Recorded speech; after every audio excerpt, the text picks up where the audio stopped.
What's going on, everybody? It's your boy, the Puerto Rican Conservative, and today I wanted to talk about the Electoral College and why it's the foundation of the United States, and without it, there'd be no America.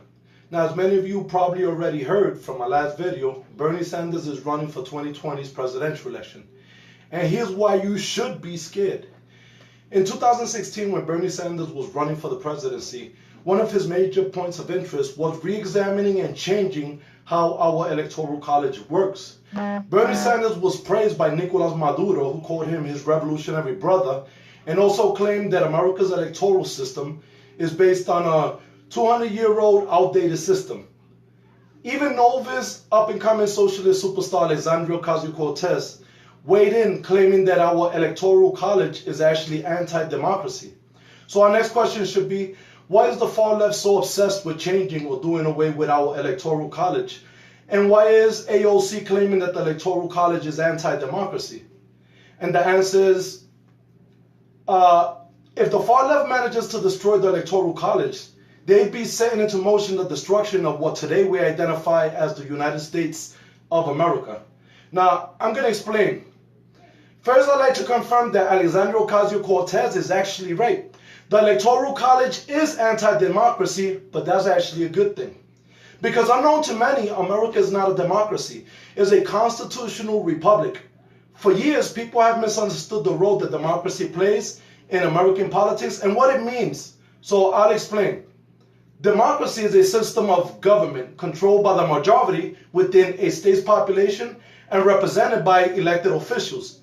A constitutional republic, on the other hand, is a state or country where absolute power is held by the people and ensured by the Constitution. So, in short, in both a republic and a democracy, power is held by the majority of the people. But only in a constitutional republic is power divided in accordance with the Constitution in order to ensure that the people are protected and represented equally. The Electoral College, which is the latest target of the left, is a representation of a constitutional republic or a constitutional democracy for the following reason. In a democracy, the majority rules, which means that in a country exclusively governed by democracy, a state like California, which has 40 million residents, will have more power and influence than 40 other states in the United States with less than 10 million residents. So in a democracy, it would take 4 states out of 40 to come together to defeat the voting power of that one state, which would lead to the re-questioning of democracy. How does the majority rule if one state, California, because of its population, 40 million, would possess more power than 4 states put together? A constitutional republic means that the majority rules, but their power is limited by the Constitution to ensure both equal voting rights and equal protection under the Equal Protection Clause.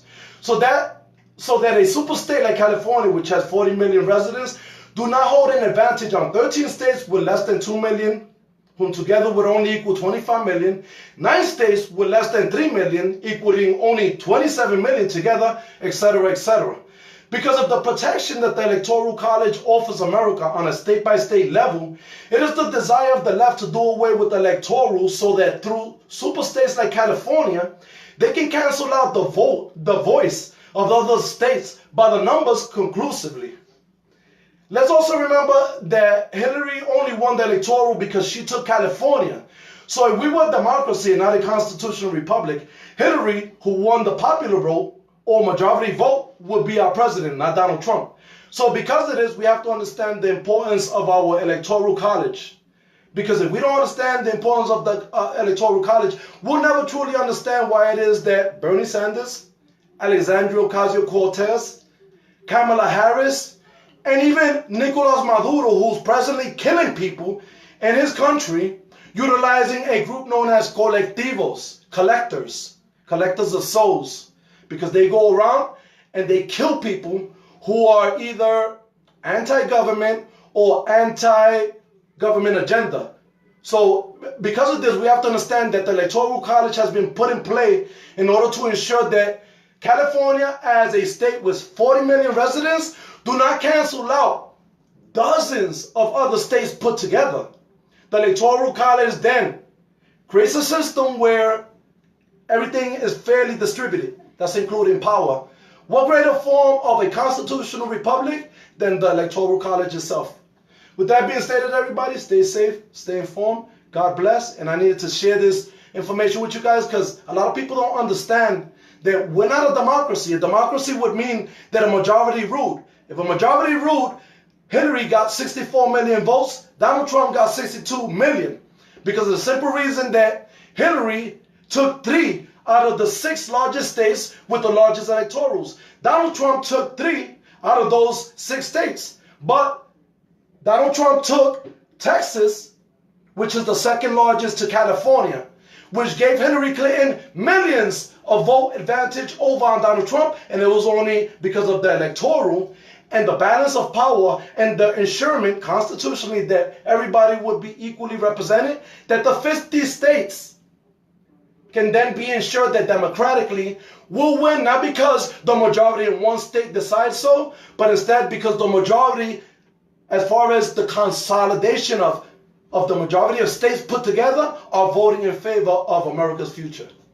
With that being stated, everybody, stay safe, stay informed, and God bless. I'm going to end it here because I'm trying to keep the videos short.